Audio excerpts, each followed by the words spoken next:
వాస్తవంగా ఇప్పుడు మా మిత్రుడు వివేకన్న చెప్పినట్టు దానం నాగేందర్ గారి మీదనే మార్చ్ 18th రోజు నేను నాతో పాటు కాలేరు వెంకటేశ్వర్ గారు, బండారు లక్ష్మారెడ్డి గారు, ముఠగోపాల్ గారు నలుగురం కలిసి స్పీకర్ గారికి దానం నాగేందర్ గారి మీద మార్చ్ 18th రోజు పిటిషన్ ఇవ్వడం జరిగింది. ఇంకొక 4-5 రోజులు అయితే దాదాపు నెల రోజులు అవుతుంది. ఏమీ యాక్షన్ తీసుకోకపోతే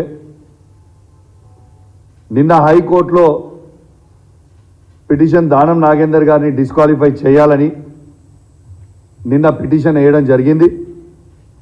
ఈ వచ్చే సోమవారం రోజు లిస్ట్ అయి కూడా ఉంది. ఖచ్చితంగా దానం నాగేందర్ గారితో పాటు కడియం శ్రీహరి గారు, వెంకట్రావు గారు డిస్క్వాలిఫై కాక తప్పదు. ఎటు పరిస్థితిలో వీళ్ళని డిస్క్వాలిఫై అవ్వడు ఖాయం.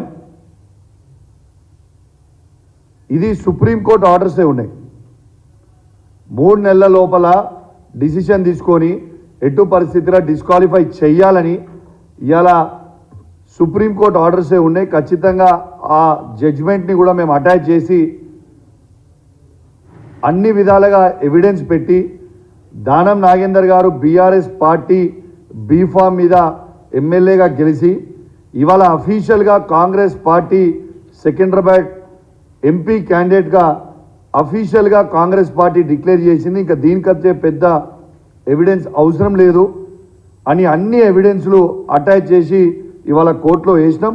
ఖచ్చితంగా సోమవారం రోజు మాకు ఫేవరబుల్ జడ్జ్మెంట్ వస్తుందని నేను ఆశిస్తూ ఉన్నాను. ఎందుకంటే ఇది simple, all evidence is there and it is proven. ఎంత బాధాకరమైన విషయం అంటే ఇదే దానం నాగేందర్ గారు కాంగ్రెస్ పార్టీ ఎంపీ క్యాండిడేట్ అయిండు సికింద్రాబాద్ పార్లమెంట్ కానీ మేము అసెంబ్లీకి పోయినాం. అసెంబ్లీకి పోతే స్పీకర్ లేడు. సెక్రటరీ గారు అసెంబ్లీలో వండుకుంటూ పోయి బాత్రూంలో దాచుకున్నాడు. బాత్రూంలో దాచుకొని తాళం పెట్టుకొని బయటకు వస్తలేడు. ఏదైనా సెక్రటరీ అంటే సెక్రటరీ బాత్రూంలో ఉన్నాడని మాకు కూడా తెలుసు. ఆడికి పోయి ఉన్న తర్వాత సెక్రటరీ లేడని చెప్తున్నాడు. ఆడ ఆగి ఆగి ఆగి ఏం చేసినాం, అక్కడి నుంచి మన జాయింట్ సెక్రటరీ ఉపేందర్ గారి దగ్గరికి పైకి పోయినాం. పోయి పిటిషన్ తీసుకోండి, మీ అందరూ స్పీకర్ ఆఫీస్ కిందనే పనిచేస్తారు కదా, సెక్రటరీగా తను సెక్రటరీ అవైలబుల్ బాత్రూంలో దాచుకున్నాడు నేను లేను అని చెప్తున్నప్పుడు ఎవరికి ఇవ్వాలి? జాయింట్ సెక్రటరీకే ఇవ్వాలి కదా. జాయింట్ సెక్రటరీ గారికి పోతే ఒక్కసారి మీరు చూడండి, మీ ద్వారా వీడియో వినిపిస్తే ఇప్పుడు మీ ద్వారా యావత్ తెలంగాణ ప్రజలందరూ కూడా ఈ వీడియో వినాలి. ఇలా ఎవరైనా కలవచ్చు, మాది ప్రజాపాలన అని చెప్పుకునే రేవంత్ రెడ్డి గారు ఒక్కసారి వాళ్ళ ఆఫీస్ స్పీకర్ గారి ఆఫీస్లో ఉన్న జాయింట్ సెక్రటరీ గారు ఎట్లా చేస్తారో ఒక్కసారి మీరు ఈ వీడియోతోని మీరు వినాల్సిందిగా విజ్ఞప్తి చేస్తా ఉన్నా.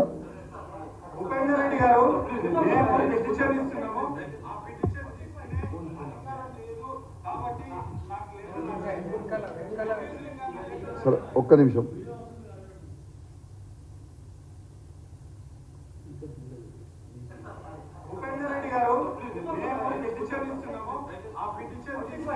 అధికారం లేదు కాబట్టి నాకు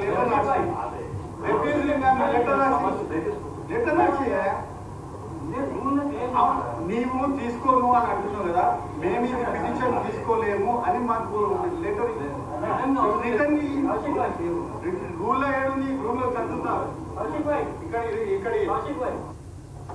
విన్నారు కదా. స్వయంగా స్పీకర్ గారి కార్యాలయం కనీసము పిటిషన్ ఇస్తే కూడా తీసుకోకపోతే ఏందన్నట్టండి? ఇదా ప్రజాపాలన? రేవంత్ రెడ్డి గారు రాళ్లతో కొట్టి చంపాలన్నాడు. ఇప్పుడు ఎవరిని కొట్టాలి రాళ్లతోని? ముఖ్యమంత్రి గారిని కొట్టాలనా, పార్టీని మారిన వాళ్ళని కొట్టాలనా, ఎవరు కొట్టాలి? ఖచ్చితంగా వీళ్ళు అనుకుంటారు కావచ్చు. 100% మేము చెప్తున్నాం, పార్టీలు మారిన ఎమ్మెల్యేల ఇంటి ముంగట ధర్నాలు చేస్తాం, సావు డప్పు కొడతాం, బిడ్డ మీ సంగతి ఏందో చెప్తాం, మారినో లేదో ఉట్టికి ఇచ్చిపెడతాం అనుకుంటున్నాం. ఎవరిని కూడా ఇచ్చిపెట్టే ప్రసక్తే లేదు. మీకు అంత రేషం ఉంటే దానం నాగేందర్ గారికి, కడియం శ్రీహరి గారికి, వెంకట్రావు గారికి అంత రేషం ఉంటే, మీరు సిగ్గు శరము లజ్జ మానం మీకుంటే, మీరు అన్నం తింటురు అనుకుంటే, మీరు మొగోళ్ళే అయితే కేసీఆర్ గారు పెట్టిన భిక్షని రాజీనామా చేసి మీరు మొగోళ్ళు అయితే మళ్ళీ పోటీ చేసి గెలువురా చూస్తాం. అసలు మీరు ఏమనుకుంటారా? ఉట్టిగానే ఇచ్చి పెడతాం సపరేట్గా ఉంటాం అనుకుంటారా? రాసి పెట్టుకోరి. మీ నియోజకవర్గాలలో బై ఎలక్షన్ రాక తప్పదు, మీకు డిపాజిట్లు పోక తప్పవు. ఇది నిజం నిజం నిజం. ఖచ్చితంగా నేను ఖైరతాబాద్లో ఉన్న మన బీఆర్ఎస్ పార్టీ క్యాడర్ని, స్టేషన్ గన్పూర్లో ఉన్న బీఆర్ఎస్ పార్టీ క్యాడర్ని, భద్రాచలంలో ఉన్న బీఆర్ఎస్ పార్టీ క్యాడర్ అందరిని కూడా రెడీగా మనం చెప్తున్నాం. ఖచ్చితంగా బై ఎలక్షన్లు రాబోతా ఉన్నాయి. వీరి ముగ్గురికి బుద్ధి చెప్పాలి, వీరి ముగ్గురికి డిపాజిట్ పోయేటట్టు ఖచ్చితంగా మన అందరం కూడా కష్టపడదామని తెలియజేస్తూ, తర్వాత రాహుల్ గాంధీ గారు మాట్లాడుతూ ఉన్నారు తుక్కుగూడ సభలో. ఏమని మాట్లాడుతున్నా? ఖచ్చితంగా పార్టీ మారినోళ్ళని ఇమీడియట్గా వాళ్ళ పదవి డిస్క్వాలిఫై అయిపోయేటట్టు మేము కొత్త అమెండ్మెంట్ తెస్తాం, మేము మా మేనిఫెస్టోలో అని పెడతాడు. ఎంత సిగ్గుమానించారనే ఆయన మాట్లాడుతుంటాడు. వేదిక వెనుక దానం నాగేందర్ గారు, కడియం శ్రీహరి గారు, వెంకట్రావు గారు కూర్చొని ఉంటారు. అసలు వీళ్ళకి నెత్తి కత్తి లేని పార్టీయా? వీళ్ళకి దిమాగ్ ఉన్నదా లేదా? వీళ్ళు అసలు ఏం మాట్లాడుతురా? అంత రేషం ఉంటే వాళ్ళని వెంటనే డిస్క్వాలిఫై చేయరి. అసలు వీళ్ళు తెలిసి కండువలు కప్పుకుంటుర్రా, తెలియక కండువలు కప్పుకుంటుర్రా, అమాయకంగా కప్పుకుంటుర్రా? నాకైతే అర్థమవుతలేదు. వాళ్ళు అనుకుంటున్నారు తప్పించుకుంటామని, ఎటు పరిస్థితిలో తప్పించుకోలేరు. రేపు దానం నాగేందర్ గారి ఆర్డర్ సోమవారం రోజు ఖచ్చితంగా వస్తుంది. వచ్చిన తర్వాత అదే పాలసీ కడియం శ్రీహరి గారికి, వెంకట్రావు గారికి కూడా ఇంప్లిమెంట్ అవుతుంది. మేము ప్రొసీజర్ ప్రకారం పోవాలి. కాబట్టి ఇప్పుడు ఆల్రెడీ దానం నాగేందర్ గారి మీద ఆల్మోస్ట్ 1 month అవుతుంది కాబట్టి మేము పిటిషన్ ఇచ్చినాం. కాబట్టి ఇప్పటికీ ఉట్టి దానం నాగేందర్ గారి మీద పిటిషన్ వేసినాం. That will be a referendum to other 2 MLAs as well. So 100% by election రాక తప్పదు. ఖచ్చితంగా బై ఎలక్షన్ వస్తుందని కూడా ఈ సందర్భంగా తెలియజేస్తూ, ఖచ్చితంగా ఈ 3 నియోజకవర్గాలలో మాత్రం మన క్యాడర్లు మాత్రం రెడీ సిద్ధంగా ఉండాలని కోరుకుంటూ సెలవు తీసుకుంటా ఉన్నాను.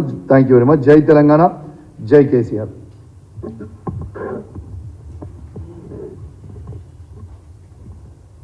అందరికీ మా మీడియా మిత్రులకి అందరికీ కూడా నమస్కారం. జై తెలంగాణ.